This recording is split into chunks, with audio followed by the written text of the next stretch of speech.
अकोला जिल्ह्यातून माणुसकीला काळिमा फासणारी एक संतापजनक घटना समोर आली आहे। पातूर तालुक्यातील चांदणी पोलीस स्टेशनच्या हद्दीत एका 55 वर्षीय नराधमाने 10 वर्षाच्या चिमुरडीवर अत्याचार केलाय। आई वडील मजुरीला गेल्याची संधी साधून गेल्या आठवड्याभरापासून हा प्रकार सुरू होता। पीडितेने घडलेला प्रकार पालकांना सांगितल्यानंतर हा धक्कादायक प्रकार उघडकीस आलाय। या प्रकरणी पोलिसांनी गुन्हा दाखल करण्याची प्रक्रिया सुरू केली असून या घटनेबाबत अधिक माहिती देत आहेत अप्पर पोलीस अधीक्षक बी चंद्रकांत रेड्डी। पाहूया। काल एक दुर्दैवी घटना घडली होते। त्याच्यामध्ये 10 वर्षाची मुलीवर 60 वर्षाची वयोवृद्धीने बलात्कार केले होते।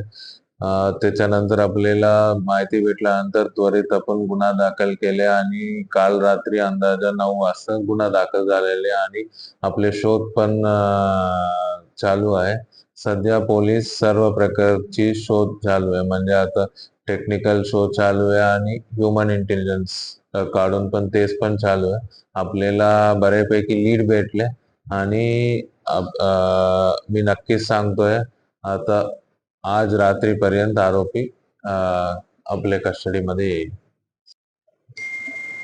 आपण पोलीस प्रशासनाच्या वतीने महिला सुरक्षाची बाबत किंवा मुली सुरक्षाची बाबत आपण सर्वप्रथम पहिला त्यांच्या सुरक्षा आपल्याला खूप गरजेचं आहे। त्याच्यामुळे आपण इकडे पण बघितलं तर तुम्ही अकोल्याला पण बघितलं तर दामनी पथक असेल किंवा 112 112ची नंबरवर तुम्ही कॉल केला, कोणत्याही मुलीला काही अडचण आले 112ला कॉल केला तर आपले अकोला पोलीस केवळ फक्त 4 मिनिटमध्ये तुमच्या स्थळावर पोहोचतील आणि कारवाई 100% करतील। आणि मी हे पण सांगू इच्छितो की 112ची अकोलाची परफॉर्मन्स पूर्ण राज्यभरात 4थ्या नंबरवर आहे।